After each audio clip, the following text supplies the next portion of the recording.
Gabrielle Love Shine YouTube channel. On our episode today, we will be running you through a training session. Today is a gender-based violence training day. Now, thank you very much for, first of all, connecting to my YouTube channel. Thank you for turning on the notification, for engaging, for sharing. Please, you love us so much, and from our hearts, we say we love you too. Now, this training, gender-based violence, is geared towards addressing the issues that borders on what violating the right of the woman, violating the rights of the man, and of the children. Most often than not, you see people, when they talk about gender-based issues, the emphasis largely is always on the female. But the sad reality is that as of today, we also have statistics to show that even the rights of the man or of the men are also violated, and the rights of the children are also violated. Yes, statistics have shown that on the list of violation, on the increase is for female, but you cannot but also put emphasis on the rights of the man and of the children. Now, this training is geared towards also preparing our minds and as to how best we can do what proactively avoid or reduce the violation of this various category of persons. And in the event where there is a violation, how best can we do what profile solution and mitigate these things from happening? It's about to be a beautiful day. Stay tuned, stay glued, and walk through this process with me. I love you all. Some of the experiences I've had when it comes to gender-based violence, some of the cases. For the purpose of confidentiality, I'm not going to be putting out names. Okay, I'll just be using the male factor and the female factor. You cannot talk about gender-based violence without looking at the various categories. There is a case of physical assault, there's a case of emotional assault, and of course there are various kinds. And recently I was talking with someone, and she said to me that one of the reasons why she's walking out from the marriage and then she's trying to report is because she is emotionally violated. All right, and that is the worst kind of it. And then this person is down with depression, anxiety, and some of these issues. I recall also not so recent, I had an instance where someone was violated, all right, and this was very physical, and the man had to use a machete and then had to a very deep cut on the head of this woman. And the sad reality is that most of them, they are still in denial. A lot of them put love at the forefront of it. And it so happened that the female family, the uncle, had to get in the police. So they will be incidental. And the woman kept saying, I love my husband, I don't want him to lose his job and all that. And these are the issues we are talking about. And this is why we are here today to do what? Elevate or increase the awareness on how best can we keep everybody safe without biases. So either the female factor or the male factor. There was also an instance where I met this man, a very tall man, like very tall, and then had a wife that was like this. And the woman was the one violating the rights of the man. So it's really so sad. There is so much we have to do. We need to keep lending our voices. We need to protect the rights of the woman. We need to protect the rights of the man, protect even the rights of the child. Most children are violated, especially in this part of the world. When we're talking about gender-based violence, there are a lot of issues that, of course, there are always triggers. There are always factors responsible. Most often than not, you see that the subject of compatibility comes into play, where either the bird or the woman, they are not compatible, and the way they respond to issues, of course, can be like a trigger. Now the question is, what do you think will be the trigger when it comes to violating the rights of the child? For example, a parent violating the rights of his or her child. Most of this, like in this part of the world where you see most children are used as house help, some of these women or men bring in these children and they begin to violate their rights. Now, how best can we do what? Avoid these triggers? And the sad reality also is that within the community, within the church, religion has also impacted on most of these issues. The community our upbringing has also impacted Cultural on these. beliefs. Cultural issues also have greatly impacted on this, where they just feel like it's the right thing. And the society has also played a very huge impact on our mindset as people, which is why you see for all the gender-based issues, statistics have shown that most people, they are in denial. Some persons are afraid. All right, issues like depression sets in, anxiety sets in, but social cultural factors, religion factors has also impacted some family. There are some families that will say, in our marriage, in our families, people don't divorce. In our family, when we send somebody to go live with someone, this is now for the cases of violating the right of the child. It is your course. You don't want to start asking issues. There are instances where recently I was actually talking to somebody. Of course, I'm a HR person, and we see a lot of these incidents. Recently, I was talking with the staff, and then she opened up to me. She's at 28 now, 29. But the uncle that she was staying with started violating her from 16. And then all of this has impacted most times the way some of us behave. Okay, people respond to things differently because of the experiences they've had, and which is why it is important that every HR person, must understand that there is a role that they have to play, especially in psyching the person. The mindset re-evaluation is very important. Trainings, of course, there's a part of religion also. As much as we agree that religion has played a role, because in some churches, in some mosques, they will say, you don't need to divorce. This is what the Bible says. This is what the Quran says. The church also has a role. Some of these persons can only open up to their pastors, their spiritual head, and there's also a role of the place of prayers. There's a place of prayers, there's a place of education, and all of you. And all of that. Together we can work to do what? Reduce the incidents, okay, as low as reasonably practicable. Together we can join force together and raise an awareness. Here at this venue, we will be having the gender-based violence training. This is covered by the State Ministry of Health in conjunction with the IHV, and talking about the Institute of Human Biology in Nigeria. Now, the entire concept of how is IHVN coming into this?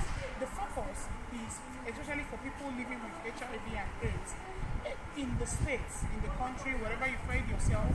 Now, statistics has also shown that most persons were violated. You cannot talk about gender-based violence without talking about sexual harassment, without talking about yes, there's the concept of sexual harassment, there's the concept of rape. Okay, now some persons, as a matter of fact, got infected because they were raped. All right, and psychologically, this has also impacted on them, and they are all out to do what? To spread the virus. All right, and by doing so, they are now violating the rights of the bird, the child, or as the case may be. So this is why we are here today to do what? Enlighten the populace, to do what? Create more awareness. Gender identity or expression of perceived adherence is usually defined as education, or what it means to be a man, a woman, or girl. Sometimes a lot of people do not like this definition. Especially the government of Nigeria does not like this definition. But unfortunately, this is the WHO definition of what gender-based violence is. Now, this definition gives respect to people's gender identity, right? And even the one that they perceive that they want to have, or the one that they have chosen for themselves. So even if somebody wake up tomorrow and say, I'm no longer a man, I want to be a woman, the person should not be violated because of that gender identity. That is what the definition is all about. Now, the definition is trying to say that gender-based violence is also human rights. I hope you understand. Yes, please. Now, it's important that we know that there are different kinds of gender-based violence. You know them more than myself.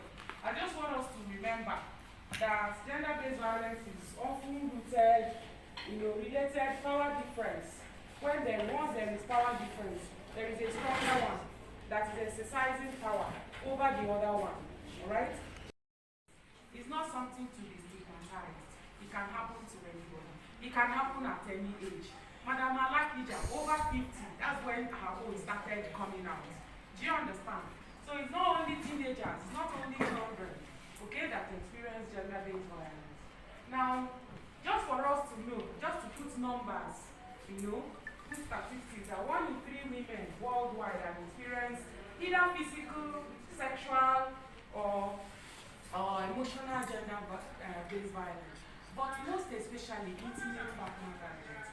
So that means the violence is often happening in the hands of their intimate partners. So this data here sometimes when I try to explain this data, I don't feel too good.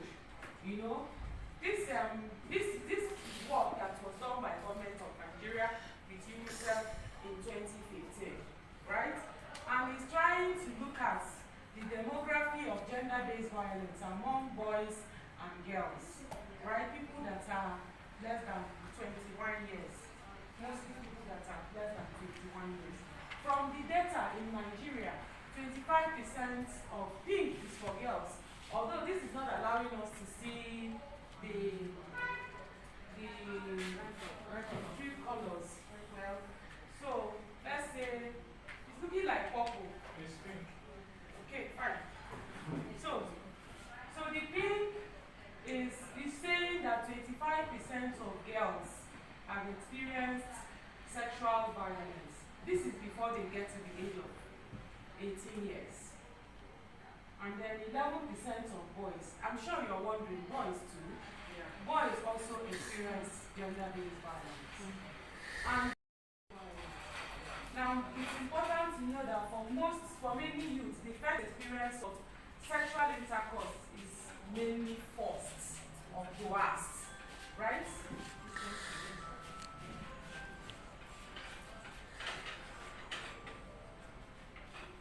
I wanted to say something about girls before they get to the age of 15 years, right? 15% of girls who experience physical or forced sex before age of 15 years, they become pregnant. That is why some of our intervention is trying to address emergency contraceptive for people who experience rape. Because violence is happening from the hands of an intimate partner, whether it's a boyfriend or a girlfriend, whether it's a wife or an ex-husband, ex-boyfriend, whatever. Anybody that has an intimate partner, that person that is perpetrating that violence is described as the intimate partner violence. So, if a woman is raped, the woman is raped, and we don't know, but the person that raped her is HIV positive.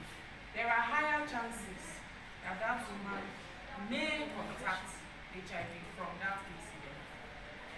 If a woman or somebody is living with HIV, right, and is in a relationship, stigma can occur, and stigma is a form of HIV. The presence of HIV in that person's life may deprive the person of a lot of things. Relationships can go bad. The spouse may not support her. The spouse might take or him, so that we not say that I'm always talking about Gender bias. Yeah. women. Yeah. Gender-based violence is not violence against women. Abi? Yeah. It's against women like that. So if somebody is taking advantage of that person's health and is treating the person less, whether it's a male or a female in that relationship, it will increase. So that means that in that case now it's now HIV that is increasing the violence or that is triggering the violence. On the other hand, it now is gender-based violence that is causing